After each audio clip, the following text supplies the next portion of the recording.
নির্বাচনে অংশ নেওয়ায় দেশবাসীর কাছে ক্ষমা চাইলেন জাতীয় পার্টির মহাসচিব। জাতীয় পার্টির মূল দায়িত্বে যারা ছিলেন তারা ব্যর্থ হয়েছেন, বলছেন রুহুল আমিন।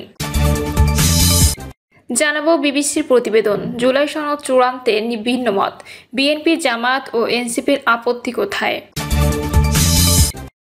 এবং সর্বশেষ জানাবো বিএনপি নেতাকে তুলে নিল কোস্টগার্ড, অভিযানে অস্ত্র উদ্ধারের দাবি। শুনছিলেন সংবাদ শিরোনাম, এবারে বিস্তারিত। নির্বাচনে অংশ নেওয়ায় দেশবাসীর কাছে ক্ষমা চাইলেন জাতীয় পার্টির মহাসচিব। জাতীয় পার্টির মহাসচিব মুজিবুর রহমান চুন্নু বলেছেন, আমরা দলীয়ভাবে নির্বাচনে অংশগ্রহণ করে কোনো বেআইনি কাজ করিনি। যদি নৈতিকভাবে কোনো ভুল হয়ে থাকে, কোনো ভ্রান্তি হয়ে থাকে, তাহলে এই কাউন্সিলে দাঁড়িয়ে জাতীয় পার্টির পক্ষ থেকে দেশবাসীর কাছে আমরা নিঃশর্ত ক্ষমা চাই। চুন্নু বলেন, গত প্রায় 4 বছর আমি জাতীয় পার্টির মহাসচিব হিসেবে ছিলাম।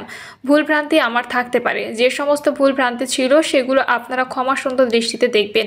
জাতীয় পার্টির মহাসচিব হিসেবে আমি দেশবাসীর কাছে একটি কথাই বলবো, আমরা রাজনীতি করতে গিয়ে দলীয় সিদ্ধান্তে সবসময় হয়তো সঠিক সিদ্ধান্ত নিতে পারিনি। আমরা বিগত অনেকগুলো নির্বাচন করেছি, অনেক সময় অনেকে আমাদের ভিন্নভাবে কটূক্তি করেন, বিভিন্ন দলের সহযোগী বা স্বৈরাচার সহযোগী হিসেবে আমাদের আখ্যায়িত করেন। তিনি আরও বলেন, আমি মনে করি আমরা দলীয়ভাবে নির্বাচনে অংশগ্রহণ করে কোনো বেআইনি কাজ করিনি। যদি নৈতিকভাবে কোনো ভুল হয়ে থাকে, যদি নৈতিকভাবে কোনো ভ্রান্তি হয়ে থাকে, তাহলে এটি কাউন্সিলে দাঁড়িয়ে জাতীয় পার্টির পক্ষ থেকে দেশবাসীর কাছে আমরা নিঃশর্ত ক্ষমা চাই। জাতীয় পার্টির মহাসচিব বলেন, আমরা সব রাজনৈতিক দলকে অনুরোধ করব, জাতীয় পার্টি শান্তিপূর্ণভাবে রাজনীতি করার দল। জাতীয় পার্টি একটি আধুনিক গণতন্ত্র, নানা মডার্ন ডেমোক্রেটিক পার্টি। আমরা দেশের মানুষকে নিয়ে এগিয়ে যেতে চাই। সব নিয়মকানুন, আইন মেনে আমরা এই কাজগুলো করব। সেই জন্য বাংলাদেশের সব রাজনৈতিক দল, সরকার সহ সবার কাছ থেকে সহযোগিতা চাই। জাতীয় পার্টির মূল দায়িত্বে যারা ছিলেন তারা ব্যর্থ হয়েছেন, বলছেন রুহুল আমিন। জাতীয় পার্টির co chairman ABM Ruhul Amin বলেছেন, আমরা লক্ষ্য করেছি যে পার্টি থেমে যাচ্ছে, পার্টি টুকরো টুকরো হচ্ছে, কারণ যারা মূল দায়িত্বে ছিলেন তারা দায়িত্ব পালনে ব্যর্থ হয়েছেন। তিনি বলেন, আমাদের নেতাকর্মীদের মূল্যায়ন করা এবং দেশের মানুষের ভবিষ্যৎ সম্ভাবনার কথা চিন্তা করে আমরা কাউন্সিলের আয়োজন করেছি। এবিএম রুহুল আমিন বলেন, দেশ একটা ক্রান্তিকাল অতিক্রম করছে। নির্বাচন হবে কি হবে না, একটা সন্দেহের মধ্যে দেশবাসী প্রহর গুনছে।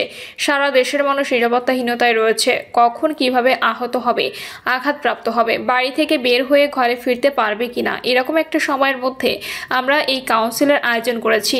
এই কাউন্সিল জাতির জন্য অত্যন্ত গুরুত্বপূর্ণ। আমরা বিশ্বাস করি শান্তিপূর্ণ সহ অবস্থান থেকে আগামীতে একটি গ্রহণযোগ্য নির্বাচন করতে পারবো। সেই নির্বাচনে জাতীয় পার্টি জনগণের কাছে যাবে। জনগণের সমর্থন নিয়ে ইনশাআল্লাহ যে কোনো সময়ে চেয়ে আমরা ভালো করব, এই অঙ্গীকার নিয়ে আমাদের এই কাউন্সিল। এবিএম রুহুল আমিন বলেন, গত 8 বছর ধরে এই পার্টির কি অবস্থা ছিল, আমাদের নেতাকর্মীরা তাদের শরীরের ঘাম, তাদের অর্থ, তাদের সন্তানের টাকা নষ্ট করে তারা এই দল টিকিয়ে রেখেছে। দল সামনে এগিয়ে যাবে, এরকম একটা প্রত্যাশা নিয়ে তারা সুখে দুঃখে জাতীয় পার্টির পাশে ছিলেন। বিবিসির প্রতিবেদন, জুলাই সনদ চূড়ান্তে ভিন্ন মত, বিএনপি, জামায়াত ও এনসিপির আপত্তি কোথায়। জাতীয় ঐক্যমত্য কমিশনের মেয়াদ শেষের দিকে আসছে, কিন্তু এখনো চূড়ান্ত করা যায়নি রাজনৈতিক সংস্কারের জুলাই সনদ। সনদটি বাস্তবায়নের পদ্ধতি ও আইনি ভিত্তি নিয়ে বিএনপি, জামায়াত ও এনসিপি সহ বিভিন্ন রাজনৈতিক দলের মধ্যে গভীর মতপার্থক্য দেখা দিয়েছে। ফলে এই সনদ চূড়ান্ত করা না হওয়ায় জাতীয় ঐক্যমত্যের পথে বড় ধাক্কা পড়েছে। জাতীয় ঐক্যমত্য কমিশন জানিয়েছে, তারা আগামী সপ্তাহে আবারও আলোচনা শুরু করবে। প্রথমে বিশেষজ্ঞদের সঙ্গে আলোচনা করবে, এরপর রাজনৈতিক দলগুলোর সঙ্গে দ্বিতীয়, তৃতীয় দফায় বৈঠকে বসবে। এই বৈঠকে সনদ ও তার বাস্তবায়নের পদ্ধতি চূড়ান্ত করার চেষ্টা করবে। আগের সময়গুলোতে কমিশন একাধিকবার রাজনৈতিক দলগুলোর কাছে খসড়া পাঠিয়েছে। সবশেষ 28 জুলাই সনদের খসড়া পাঠানো হয়। দলগুলো তাদের মতামত জানিয়েছে। কমিশনের সহসভাপতি অধ্যাপক আলী রিয়াজ বিবিসিকে জানিয়েছে, আগামী 2-1 দিনের মধ্যে সনদের পূর্ণাঙ্গ খসড়া পাঠানো হবে। জাতীয় ঐক্যমত্য কমিশন 2024 সালের 15 ফেব্রুয়ারি 6 মাস মেয়াদে কাজ শুরু করে, যা মেয়াদে 15 আগস্ট শেষ হওয়ার কথা। মূল লক্ষ্য ছিল জুলাইয়ের মধ্যে সনদ চূড়ান্ত করা, যা সম্ভব হয়নি। গত বছরের 8 আগস্টে গঠিত অন্তর্বর্তী সরকারের সংস্কার কার্যক্রম শুরু করে। সংবিধান, নির্বাচন ব্যবস্থা, বিচার বিভাগ, দুর্নীতি দমন কমিশন সহ 11টি কমিশন গঠন করা হয়। এসব কমিশন সংস্কারের জন্য বিভিন্ন সুপারিশ দেয়। জাতীয় ঐক্যমত্য কমিশন এসব সুপারিশ নিয়ে 30টির বেশি রাজনৈতিক দলের সঙ্গে ধারাবাহিক আলোচনা চালিয়ে যাচ্ছে। জুলাই সনদ দলগুলো যেসব সুপারিশ বাস্তবায়নে একমত হবে সেগুলো অন্তর্ভুক্ত হবে। খসড়ায় উল্লেখ আছে আগামী নির্বাচনের পরবর্তী 2 বছরের মধ্যে এসব সংস্কার বাস্তবায়নের অঙ্গীকার থাকবে। বিএনপি এতে আপত্তি না করলেও জামায়াত ও এনসিপি দাবি করছে এসব সংস্কার নির্বাচনের আগে অন্তর্বর্তী সরকারের অধীনে বাস্তবায়িত হোক এবং সনদ আইনি ভিত্তি পাক। তাদের সন্দেহ নির্বাচিত সরকারের অধীনে দায়িত্ব গেলে প্রকৃত বাস্তবায়ন হবে কিনা অনিশ্চিত। জামায়াতের কেন্দ্রীয় প্রচার সম্পাদক মতিউর রহমান আকন্দ বলেছেন, যেসব বিষয়ে সবাই একমত সেগুলো জাতির সামনে ঘোষণা করে নির্বাচনের পূর্বে সনদে স্বাক্ষর করিয়ে আইনি রূপ দেওয়া জরুরি। এনসিপি জ্যেষ্ঠ যুগ্ম আহ্বায়ক আরিফুল ইসলাম আদিবেরও বক্তব্য একই। তিনি বলেন, নির্বাচনের আগে সনদ আইনি ও সাংবিধানিক ভিত্তি পেয়ে নির্বাচন হওয়া উচিত। বিএনপির স্থায়ী কমিটির সদস্য সালাউদ্দিন আহমেদ জানিয়েছেন, স্বাক্ষর নিয়ে দলগুলো একমত, কিন্তু বাস্তবায়ন ও আইনি ভিত্তি স্পষ্ট না হলে স্বাক্ষর ব্যাহত হতে পারে।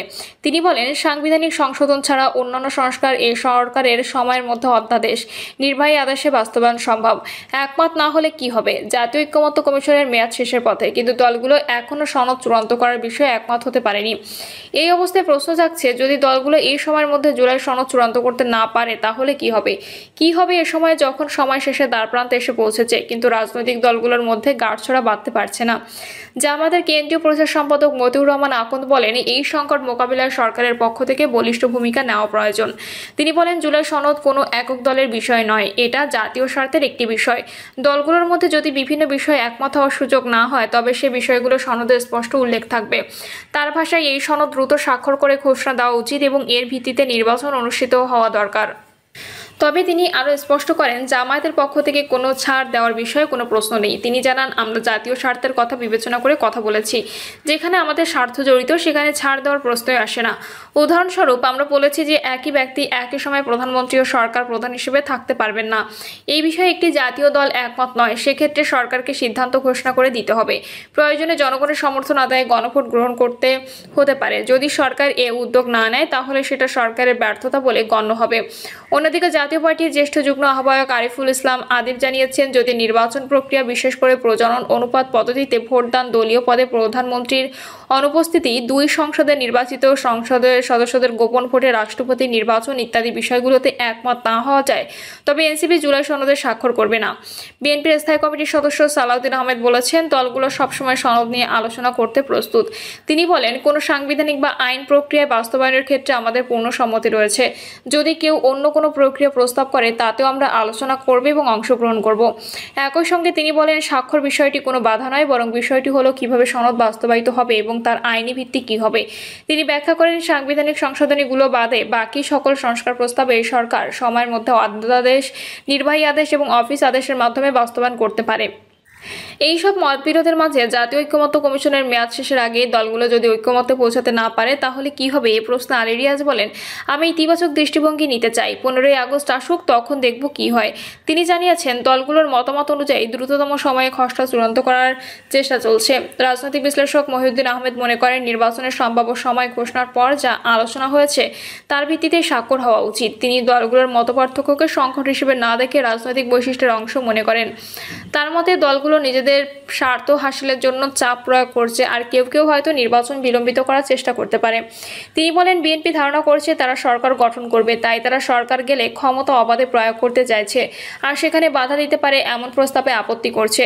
তবে বেশিরভাগ দল যা চায় বিএনপি তা চায় না। এতে জনগণের ধারণা হতে পারে বিএনপি সংস্কার চায় না, এটা তাদের জন্য ঝুঁকি। এই পরিস্থিতিতে জাতীয় ঐক্যমত্য কমিশনের মেয়াদ, ঐক্যমত্য কমিশনের মেয়াদ শেষ হওয়া ও দলগুলোর মধ্যে ঐক্যমত্য না হওয়া, এই দুয়ের মেলবন্ধনে আগামী সময় কি আকার নেবে তার রাজনৈতিক অঙ্গনে নজর থাকবে। কমিশনের পরবর্তী বৈঠকে এই সংকট ও সিদ্ধান্তের দিক নির্দেশনা স্পষ্ট হওয়ার আশা করা হচ্ছে। প্রিয় দর্শক, এই ছিল এখনকার সর্বশেষ সংবাদ। আপডেট সব সংবাদ পেতে চ্যানেলটি সাবস্ক্রাইব করে বেল আইকনটি ক্লিক করে রাখুন।